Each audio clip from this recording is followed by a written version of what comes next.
So fast charging, super fast charging, dart charging, warp charging, flash charge. These days we have seen 80 watt fast charging, 120 watt fast charging, and the latest is 150 watt fast charging. So here's the interesting part. We picked up 4 phones: A73 with 25 watt fast charging, Realme 9 Pro Plus with 60 watt fast charging, Xiaomi 11i Hypercharge with 120 watt fast charging, and finally Realme GT Neo 3 with India's first 150 watt fast charging. And see here, we charged them from 0 to 100, all drained out. And in the first 5 minutes, GT Neo 3 was on 33%, quite expected, but Xiaomi 11i was only on 15%, just 15% on 120 watt fast charging. And Realme 9 Pro Plus with 60 watt fast charging was on 10%, and A73 as expected is on 5%. So we rolled it again, and Realme GT Neo 3 finished in 24 minutes 21 seconds, which is far off from Realme's claim. Realme promises 0 to 100 in 17 minutes, but that's okay, we'll see.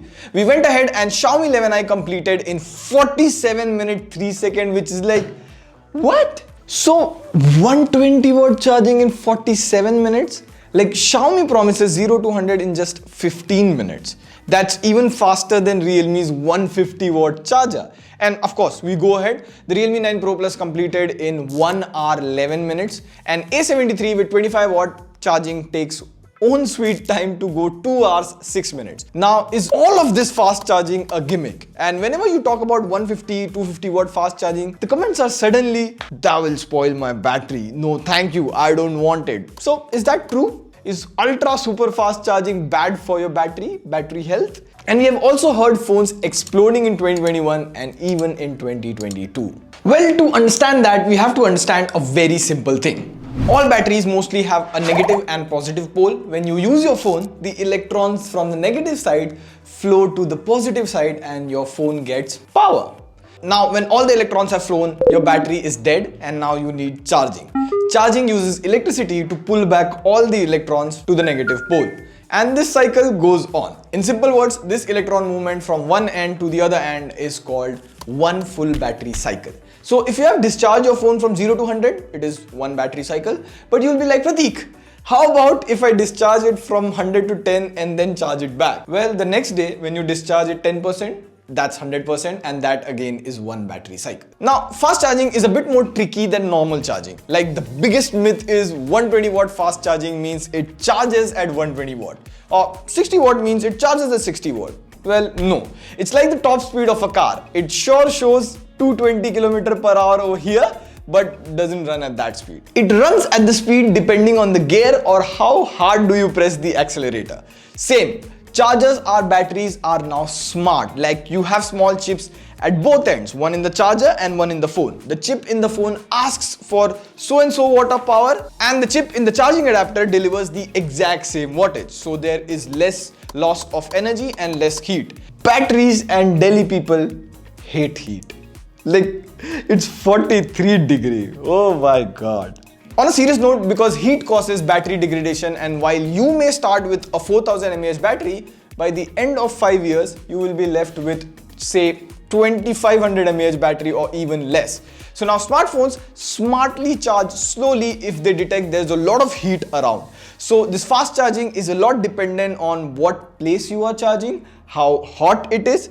So of course, it's hot in Delhi, so the Xiaomi 11i took 47 minutes instead of 15 minutes. So this time, we chilled the entire room. And this time, you won't believe it. First of all, Xiaomi 11i took some time to power on, but the Realme GT Neo 3 this time finished in like 15 minutes 37 seconds, which is even quicker than what they promised. While the Xiaomi 11i took 30 minutes 47 seconds again. And yes, I turned on boost charging speed, rapid charging speed, and we charged them at the same time, same environment, 0 to 100. So what's the thing? We wanted to know if these 120 or 150 actually charge at 120 and 150 watt. Well, see here, we bought this tiny device and this exactly tells you the watt the phone charges at. See here, we just have to connect it to the phone, and then you see volt and ampere. So watt is basically volt into ampere. So 100 watt is like 20 volts into 5 ampere. Now here you see the Xiaomi 11i doesn't power on initially, and when it doesn't power on, it doesn't fast charge because batteries require a certain level of charge to begin charging in the first place. Hence, it is advised you should never drain your phone to 0%. It's not good for charging, not good for battery. And see here, it is still stuck at 6 to 7 watt. It can't even begin fast charging. And if you see here, the Realme GT Neo 3 touches 100 watt, around 20 to 30% charge, which is the fastest. Now your battery charges at maximum potential from like 10 to 40-50% maximum, but in the entire charge cycle, none of the phones ever hit 120 or 150 watt charging. And Realme GT Neo 3 finished in like 21 minutes 26 seconds, and the Xiaomi 11i finished in 26 minutes 51 seconds. All the 3 tests that we have done, the results were different depending on the temperature and the battery state. So this 120, 150 watt, is it all a gimmick? Because if tech giants like Apple, Samsung and Google aren't able to do this, how can Xiaomi, Oppo, OnePlus, Realme do it? Well, they are just better at it. See, for this massive 120, 150 watt fast charging, the battery inside the phone has to be split into 2 batteries. So a 5000 mAh battery is split into 2 2500 mAh battery, and they are charged simultaneously for such high fast charging speed. Plus, they use lithium polymer batteries instead of lithium ion, which is found on an iPhone or Samsung.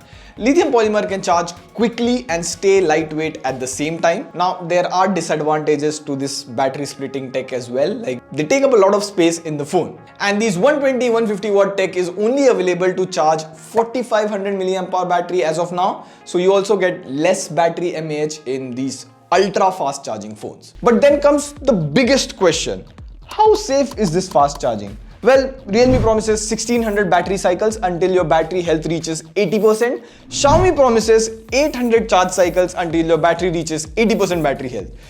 Which in comparison to Apple promises 500 charge cycles until your battery reaches same 80% battery health. So in theory, that means Realme, Xiaomi have better fast charging and better battery health. But this tech is so new that we haven't seen the test of time. Now, is this super fast charging useful? Well, depends. There are 2 kinds of people. Number 1, me, Pratik. One who charges his phone while he sleeps and gets up with 100% battery and uses it for the entire day. For me, it doesn't matter in day-to-day life how much fast watt charging or 0 to 100 it is. But then there's person B, Mrinal. He never charges his phone until he has to leave the house. So he just plugs in whenever he gets time and leaves. For him, this 120 watt and 150 watt fast charging is really good. But then you have to consider the most important factor, price. We have 2 phones in mid-range or budget flagship with 120 watt, 150 watt fast charging. First, the Xiaomi 11i Hypercharge. For that, you have to pay 2000 extra for the same 120 watt fast charging from the base model. For Realme GT Neo 3, you have to pay whooping 6000 rupees for the 150 watt fast charging, which is a very premium price. So as of now, these ultra fast charging is kind of a luxury. Somewhere the sweet spot still is 65 watt to 80 watt charging, and that's where I would lie. On that note, this is Pratik signing off. We tried a really different type of practical explainer video. Hope you liked it. 5000 likes, and we'll continue doing this 1 TW explains a month. See you in the next video. Pew pew.